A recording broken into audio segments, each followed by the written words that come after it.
Hello student, आप सभी को स्वागत करते हैं हम आपके यूट्यूब चैनल खुश स्टडी पॉइंट में। आइए, ये क्लास 10th के बच्चों का फिजिक्स का पार्ट 2 वीडियो है, जिसमें हम लोग देख रहे थे क्या विद्युत धारा, इलेक्ट्रिक करंट। और इसे आगे बढ़ते हैं। पिछले जो कि कुछ परिभाषा, मात्रक और न्यूमेरिकल देख चुके थे, अब आगे देखेंगे, है ना। अगला यानी पार्ट 2 पढ़ने जा रहे हैं, जिसमें अब पढ़ेंगे हम लोग कि तार के भीतर आवेश का प्रवाह, मतलब तार रहता है तो इसके भीतर है जो कि आवेश का प्रवाह होता है, तो इसको है जो कि थोड़ा सा प्रदर्शित करना चाह रहे हैं। तो पहले मैं हेडिंग बना देता हूँ, तार के भीतर आवेश का प्रवाह। ठीक है,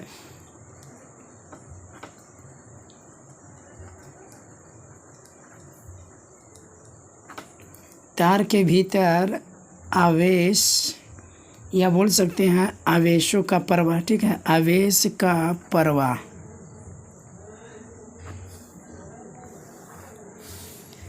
समझते चलिएगा। देखिए, तार के भीतर आवेशों का प्रवाह, तो आवेशों का जो प्रवाह होता है किसके कारण होता है, जैसे यहाँ पर सवाल रह जाएगा कि तार के भीतर आवेश का प्रवाह किसके कारण होता है, तो इसका सटीक जवाब दे सकते हैं। ठीक है, कि इलेक्ट्रॉन के कारण होता है। किसके कारण होता है? इलेक्ट्रॉन के कारण होता है। यहाँ मैं लिख देता हूँ, तार के भीतर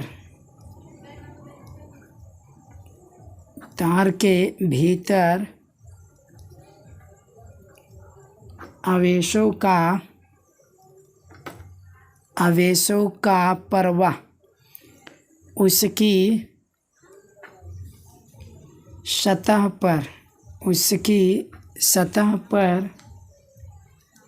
उसकी सतह पर इलेक्ट्रॉनों के कारण होता है। इलेक्ट्रॉनों के कारण होता है। आप क्या जवाब देंगे कि तार के भीतर आवेशों का प्रवाह के कारण क्या हो गया, तो इलेक्ट्रॉनों के कारण होता है। किसके कारण होता है? तो इलेक्ट्रॉनों के कारण होता है। याद रहेगा ना।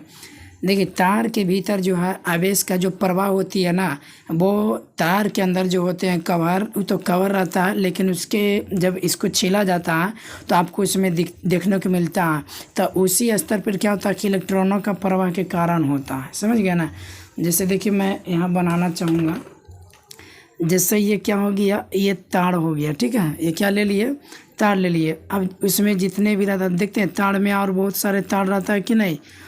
जैसे वो सारी मतलब उसमें नहीं देखता है कि कितने तार, उसके तार के अंदर में पतला पतला देखिएगा तो रहता है। तो उसी तार पर क्या होता है कि इलेक्ट्रॉनों का प्रवाह होता है, तभी जो कि करंट पार करता है। जो मैंने बिंदा बिंदा दिखा रहा है ना, वो मैं इस इलेक्ट्रॉन को दिखा रहा हूँ, पर ये तो दिखता नहीं है। इलेक्ट्रॉन एकदम सूक्ष्म होते हैं ना, लेकिन आपको झटका लगता है तो पता चल जाता है। तो ये हो गया, तार के ऊपर क्या होता है, इलेक्ट्रॉनों का प्रवाह होता है। जो तार होती है उसके ऊपर क्या होता है, इलेक्ट्रॉन का प्रवाह होते रहता है, जिसके वजह से करंट है जो कि पार करता है तार के सतह पर। यानी इसको बोल सकते हैं, ये क्या हो गया, तो इसको बोलेंगे कि तार के सतह पर इलेक्ट्रॉनों का प्रवाह है। किसका प्रवाह है? तो इलेक्ट्रॉनों का प्रवाह। तो मैंने दिखाया कि ये जो आपको दिख रहे बिंदा बिंदा इस तरह से पूरा गाढ़ा जैसा, ये हो गया क्या, इलेक्ट्रॉन। तो यही होता है कि तार के ऊपर क्या होता है, उसकी सतह पर इलेक्ट्रॉनों का प्रवाह होता है। ठीक है, तार के भीतर आवेश का प्रवाह। तो आवेश का प्रवाह जो होता है किसके कारण होता है, तो याद रखिएगा, इलेक्ट्रॉनों के कारण होता है। ठीक है, किसके कारण होता है? इलेक्ट्रॉनों के कारण होता है। चलिए अब आगे बढ़ते हैं। विद्युत धारा के आधार पर आवेश के प्रकार। ठीक है,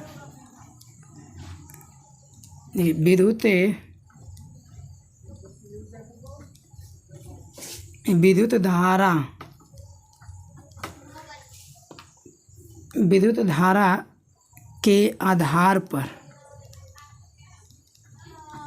धारा के आधार पर आवेश का प्रकार। ठीक है, आवेश का क्या देखना है, आवेश का प्रकार। तो ध्यान दीजिएगा। देखिए, जो विद्युत धारा होते हैं, मतलब उसके आधार पर अगर देखा जाए तो आवेश कितने प्रकार के होते हैं, तो वो होते हैं 2 प्रकार के। ठीक है, यहाँ लिख देते हैं 2 प्रकार के होते हैं। कितने प्रकार के होते हैं? दो प्रकार के होते हैं। आवेश कितने प्रकार का हो गया जी? दो प्रकार के हो गया। पहला जो होता है चालक पदार्थ, ठीक है, क्या होता है?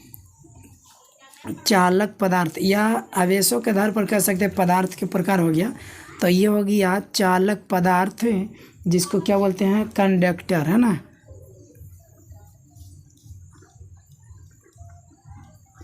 और दूसरा जो हो गया विद्युत रोधी पदार्थ हो गया। एक होता है विद्युत रोधी, विद्युत रोधी मतलब जिससे आवेश यानी करंट पार नहीं करता है, ठीक है। इसको बोलते हैं इंसुलेटर, INSULATOR, ठीक है। इसको क्या बोलेंगे? इंसुलेटर। एक होता है कंडक्टर। तो ये चालक पदार्थ हो गया, और एक क्या हो गया? विद्युत रोधी पदार्थ हो गया, ठीक है। अब ये जो पदार्थ है, इसको जो कि दो भाग होता है, यानी विद्युत धारा के आधार पर जो आवेश है वो किस तरह का हो गया? आवेश के प्रकार ही हो गया। इसको हमें ऐसे भी, चलिए कॉलम बाय कॉलम से समझा देते हैं। आवेश के प्रकार माने यही ना, ये दो प्रकार के होता है जो तो मालूम हो ही गया। मैंने इसको डेरिवेशन कर देते हैं और आराम से ये दोनों के बारे में जानते हैं कि ये क्या होता है और दूसरा है जो कि क्या होता है। एक क्या जाने? तो एक जाने थे चालक के बारे में, ठीक है। एक कौन सा पदार्थ हो गया? तो एक हो गया चालक पदार्थ है, और दूसरा क्या हो गया? दूसरा जो हो गया विद्युत रोधी पदार्थ हो गया, ठीक है। विद्युत रोधी पदार्थ। तो देखिएगा आप, इसे चालक पदार्थ होता क्या है? तो देखिए इसमें इसका डिफिनेशन क्या हो जाएगा कि चालक पदार्थ वैसा पदार्थ जिसमें आवेशों का प्रवाह होता है, ठीक है। इसमें बोल सकते हैं कि जिसमें यानी वैसा पदार्थ जिसमें आवेशों का प्रवाह होता है, यानी बोलेंगे कि जिसमें आवेशों का प्रवाह होता है। इसे मैं बोल देता हूँ, लैंग्वेज में लिख लेना, है ना, कि वैसा पदार्थ जिसमें आवेशों का प्रवाह होता है। आवेशों का प्रवाह होता है, उसे क्या बोलते हैं? चालक पदार्थ कहते हैं। और ये क्या हो गया? क्या बोलते हैं? विद्युत रोधी। तो इसको क्या बोलेंगे कि जिसमें क्या होता है कि आवेशों का प्रवाह नहीं होता, इसका अपोजिट हो जाएगा, ठीक है।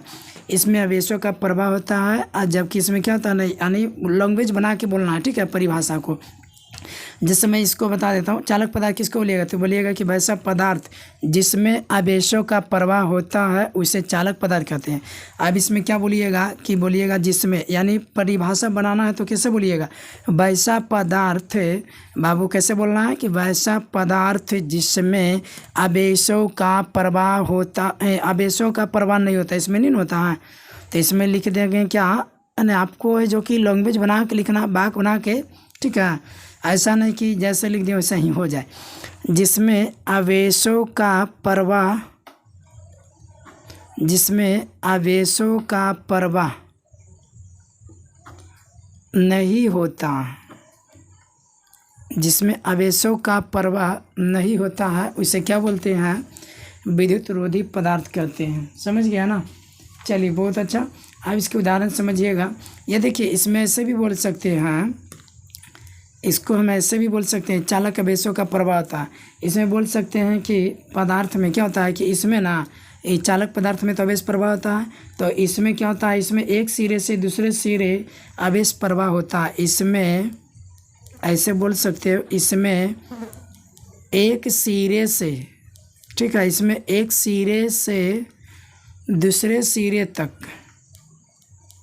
दूसरे सिरे तक आवेश का प्रवाह होता है, आवेश का प्रवाह होता है, यानी अंतर ही हो गया। समझिए, इस तरह से कॉलम बना के बना रहे हैं। इसमें क्या हो गया, इसमें एक सिरे से दूसरे सिरे तक आवेश का प्रवाह होता है। और इसमें क्या बताइएगा कि इसमें क्या बोलना है, इसमें एक सिरे से, समझिएगा, एक सिरे से दूसरे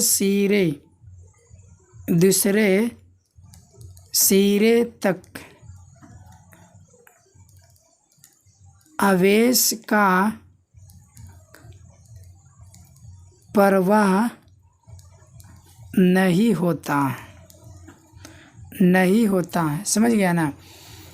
देखिए यहाँ पर जिसमें आवेशों का प्रवाह नहीं होता है विद्युत रोधी हो गया। और बोल सकते क्या एक तरीका से कि इसमें एक सिरे से दूसरे सिरे तक आवेश का प्रवाह नहीं होता है। समझ गया ना।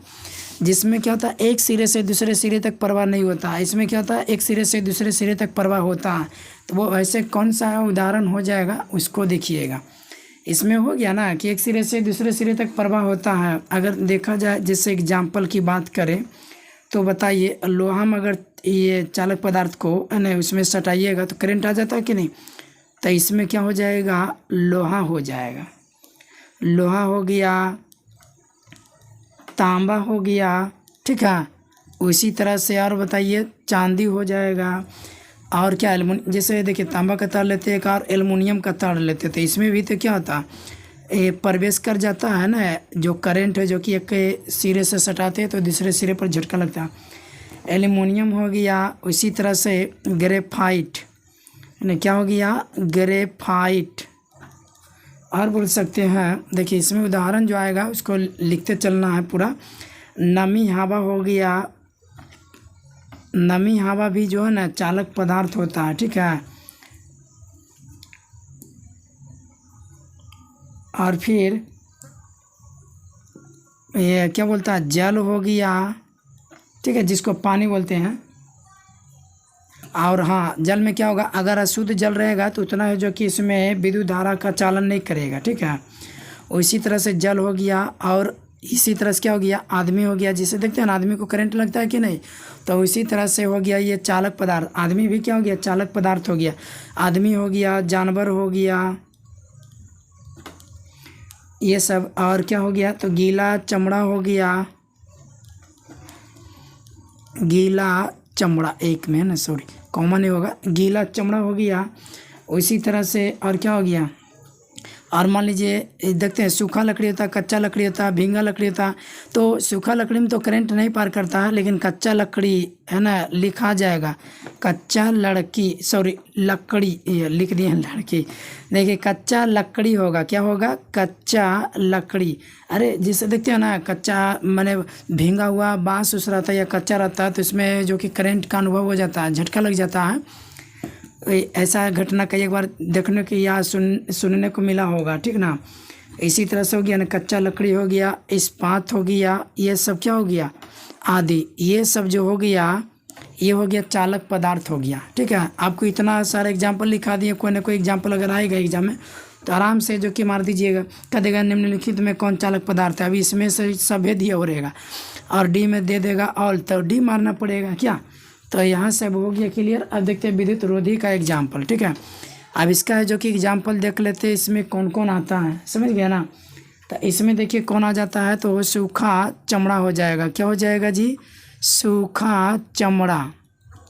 इसी तरह से और क्या हो जाएगा, एवोनाइट की छड़ हो जाएगा, एवोनाइट की छड़। ये सब हो जाएगा विद्युत रोधी पदार्थ, ठीक है। उसी तरह से क्या हो गया, रबड़ हो गया। रबड़ में करंट नहीं पार करता। उसी तरह से क्या हो जाएगा, सूखी लकड़ी हो जाएगा। सूखी लकड़ी, कच्चा लकड़ी नहीं, ठीक है, सूखी लकड़ी हो गया। और लीजिए उदाहरण, रुई हो गया ना। सूखी हवा हो गया, सूखी हवा। और क्या हो गया, उसी तरह से क्या हो गया, ये चीनी मिट्टी ले लीजिए, चीनी मिट्टी हो गया। ये सब जो है क्या है, विद्युत रोधी पदार्थ है। और उदाहरण ले सकते हैं कागज़, जैसे इसी पर लिख रहे हैं ये कागज़, इसमें जो कि करंट नहीं उत्पन्न होता है, ठीक है, सटा दीजिएगा तो ऊपर भी नहीं। तो कागज़ हो गया, ये सब क्या हो गया, आदि हो गया। तो एक बार सट में समझ लीजिए। देखिए आवेश से विद्युत धारा के आधार पर आवेश जो होता है पदार्थ दो तरह के होते हैं। एक होता है क्या, चालक पदार्थ होता है, और दूसरा जो होता है विद्युत रोधी पदार्थ होता है। चालक पदार्थ किसको बोलते हैं कि वैसा पदार्थ जिसमें क्या होता है कि आवेशों का प्रवाह होता है, उसे क्या बोलते हैं जी, चालक पदार्थ। या भी बोल सकते हैं कि वैसा पदार्थ जिसमें एक सिरे से दूसरे सिरे तक आवेश का प्रवाह होता है, उसे चालक पदार्थ कहते हैं। उसी तरह से विद्युत रोधी पदार्थ हो गया क्या, वैसा पदार्थ जिसमें आवेशों का प्रवाह नहीं होता, या फिर ऐसे बोल सकते हैं कि वैसा पदार्थ जिसमें एक सिरे से दूसरे सिरे तक आवेश का प्रवाह नहीं होता है, तो इसे क्या बोलते हैं, विद्युत रोधी पदार्थ कहते हैं। और बाकी एग्जाम्पल तो देख ही लिए है ना। चलिए अब बढ़ते हैं आगे। चलिए अब देखिए पढ़ते हैं विद्युत विभव और विभवांतर के बारे में, ठीक है। तो सबसे पहले क्या पढ़ेंगे, विद्युत विभव जानेंगे ये होता क्या है, ठीक है। तो हेडिंग बना देते हैं विद्युत विभव, इसको पहले पढ़ेंगे, इसी को हेडिंग बना दिए, समझ गए। चलिए और देखिए विद्युत विभव, अब इसके पहले क्या जान लेंगे, परिभाषा के बारे में जान लेंगे कि ये विद्युत विभव क्या होता है, ठीक है। तो समझिएगा इसकी परिभाषा कि विद्युत विभव होता क्या है और ये किसे कहते हैं, ठीक है। तो किसी भी बिंदु पर विद्युत विभव कार्य का हुआ परिणाम, ठीक है, जो प्रति इकाई आवेश को अनंत से उस बिंदु तक लाने में किया गया कार्य जो होता है ना, उसे बोलते हैं विद्युत विभव, ठीक है। किसी बिंदु पर या विद्युत विभव क्षेत्र से, ऐसे बोल सकते हैं कि किसी बिंदु पर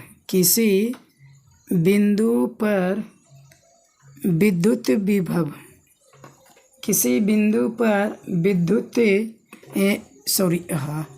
देखिए किसी बिंदु पर विद्युतीय क्षेत्र से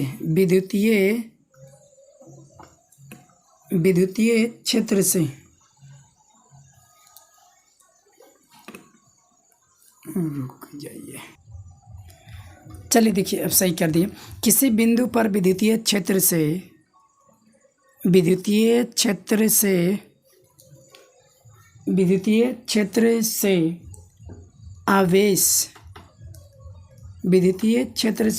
आवेश को क्या करना है, विद्युतीय क्षेत्र से आवेश को अनंत से उस बिंदु तक के लाने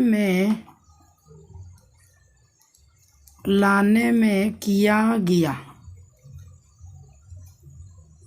कार्य, देखिए किसी बिंदु पर विद्युतीय क्षेत्र से आवेश को अनंत से उस बिंदु तक लाने में किया गया कार्य को विद्युत विभव कहते हैं। समझ गए इतना। किसी बिंदु पर विद्युतीय क्षेत्र से आवेश को अनंत से किसी बिंदु पर लाना है, ठीक है।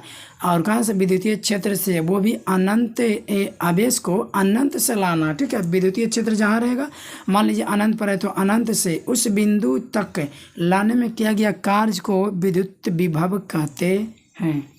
या और करके परिभाषा लिख सकते हो कि किसी बिंदु पर प्रति इकाई आवेश को अनंत से, वही परिभाषा जनरेट होगा, अनंत से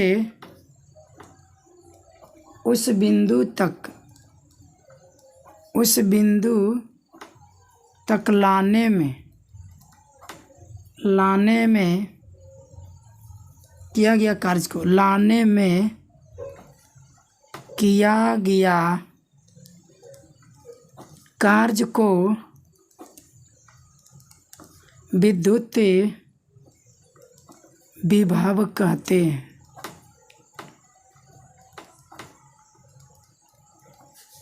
देखिए किसी बिंदु पर प्रति इकाई आवेश को अनंत से उस बिंदु तक लाने में किया गया कार्य को क्या बोलते हैं, विद्युत विभव कहते हैं। क्लियर हो गया। यानी किसी भी बिंदु पर प्रति इकाई आवेश को लाना है, ठीक है, कहाँ से, वो भी अनंत से, तो उस बिंदु तक लाएंगे तो उसको करने में कार्य लगेगा ना जी, तो इसको क्या बोलते हैं, विद्युत विभव कहते हैं।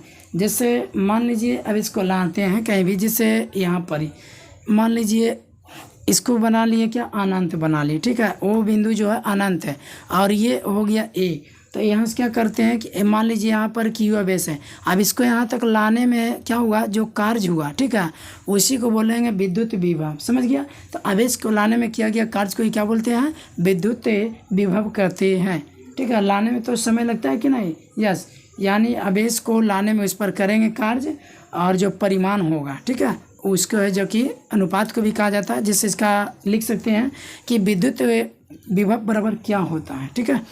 विद्युत विभव बराबर जान लीजिए, विद्युत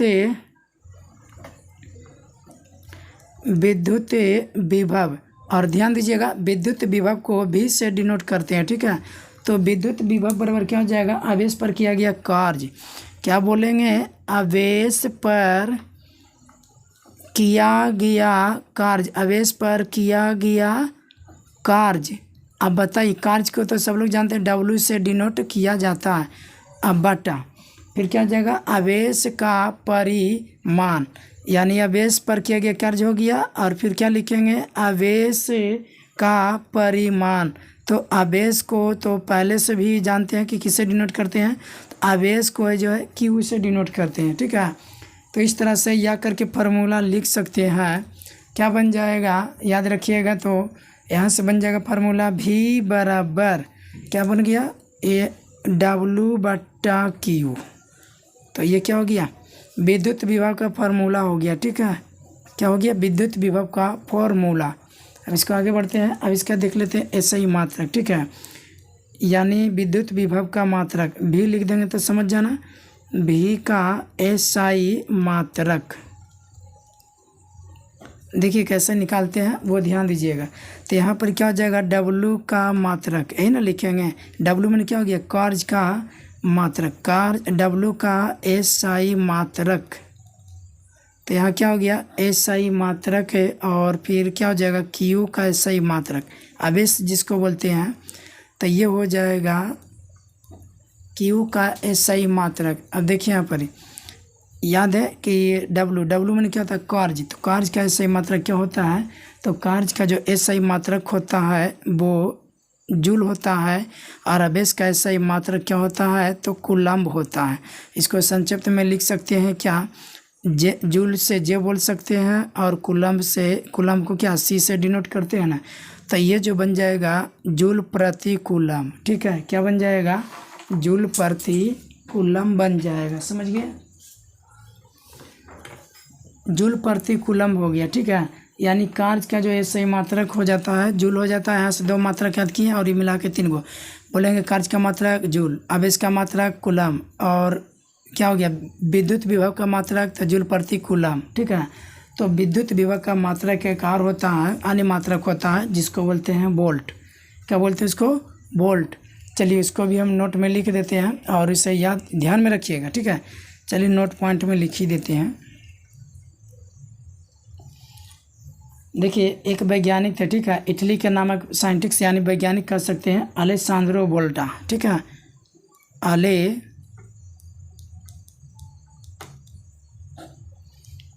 अलेसांद्रो वोल्टा। तो देखिए अलेसांद्रो वोल्टा जो है एक वैज्ञानिक थे, एक इटली के, कहाँ के, इटली के वैज्ञानिक थे। देखिए ये जो थे इटली के वैज्ञानिक थे, इन्होंने ही क्या किए थे कि जो क्या बोलता है विद्युत विभव का मात्रक रखे थे, एक अपने ही नाम पर रख दिए थे, इसी ने ज्ञात किए थे विद्युत विभव का मात्रक, यानी हो गया अन्य मात्रक, ठीक है।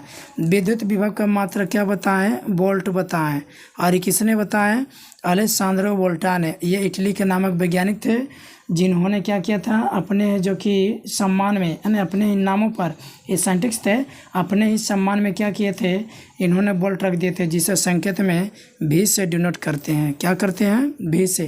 तो ये एक यहाँ भी मात्रक हो गया, ठीक है, कि विद्युत विभव का मात्रक क्या हो गया, वोल्ट हो गया। तो कितने मात्रक हो गया यहाँ पर, 2 मात्रक हो गया ना। विद्युत विभव का एक हो गया क्या, जूल प्रति कूलम्ब।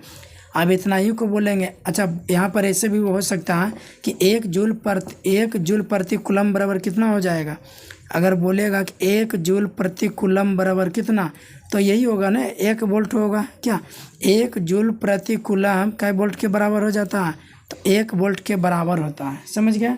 चलिए, तो यहाँ से क्लियर हो गया, विद्युत विभव का एक मात्रक हो गया जूल प्रति कूलम और एक मात्रक हो गया वोल्ट। ठीक है, चलिए अब नेक्स्ट बढ़ते हैं।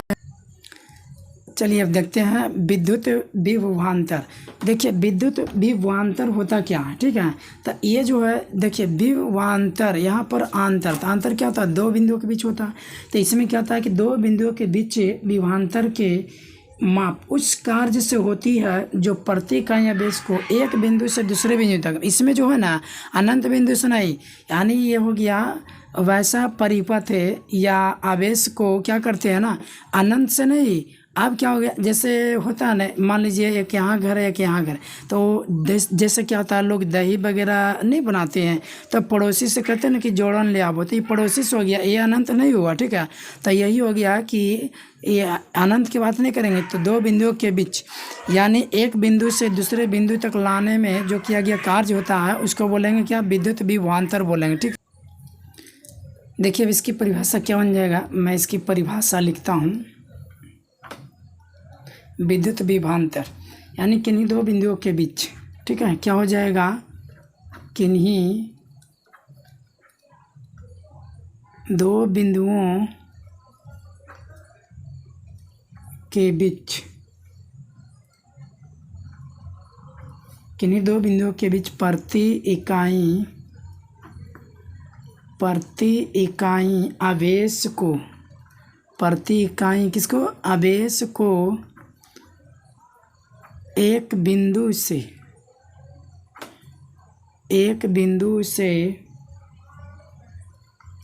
दूसरे बिंदु तक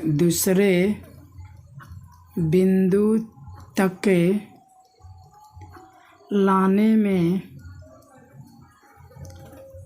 किया गया कार्य को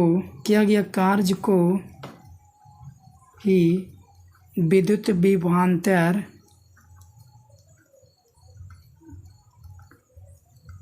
विद्युत विभवांतर कहते हैं। देखिए यहाँ से क्या हो गया, दूसरे बिंदु तक लाने में किया गया कार्य को ही विद्युत विभवांतर कहते हैं। क्लियर हो गया, मतलब इसमें क्या हो गया, अब ये बिंदु और यहाँ ये बिंदु रहेगा, अगर मान लीजिए यहाँ की आवेश है और यहाँ से, तो ये अनंत नहीं हो गया। ठीक है, ये मान लीजिए एक बिंदु से दूसरे बिंदु तक लाने में, एक ये बिंदु हो गया एक बिंदु हो गया, और ये मान लीजिए इस तरह से रेखा खींचते, यहाँ से यहाँ तक लाने में जो कार्य हुआ है ना, किसको लाए, आवेश को, तो ये आवेश को लाने में जो कार्य होता है इसको क्या बोलते हैं, विद्युत विभवांतर बोलते हैं। ठीक है, तो विद्युत विभवांतर जो है बराबर क्या हो गया, वही सूत्र बन गया ना, यानी जो विभव का था सूत्र वही बन गया। देखिए ये भी तो आवेशों को लाया। ठीक है, तो ये हो जाएगा विद्युत विभवांतर, और इसे भी किससे डिनोट करते हैं, तो VU से करते हैं। तो ये भी हो गया, क्या हो गया, किया गया कार्य, यानी हो जाएगा W/, क्या हो जाएगा, Q। तो इस तरीक़ा से हाँ, इसमें जो है ना आप ऐसे भी कर सकते हैं, जैसे ये मान लीजिए ये B था, A और B, तो इसको आप ऐसे लिख सकते हो V और A भी, यानी 2 बिंदुओं को दर्शा दिए। ठीक ना, तो इस तरह से हो गया, तो ये हो गया क्या, W/Q। आप यहाँ भी कर सकते हैं, यहाँ भी इस तरीक़ा से। तो इसको जरूर नहीं है, ये किया गया कार्य हो गया और अब इसका परिमाण हो गया। ठीक है, तो इस तरह से फार्मूला बन गया, क्या बन गया, कार्य बटा आवेश। क्या बन गया, कार्य बटा आवेश।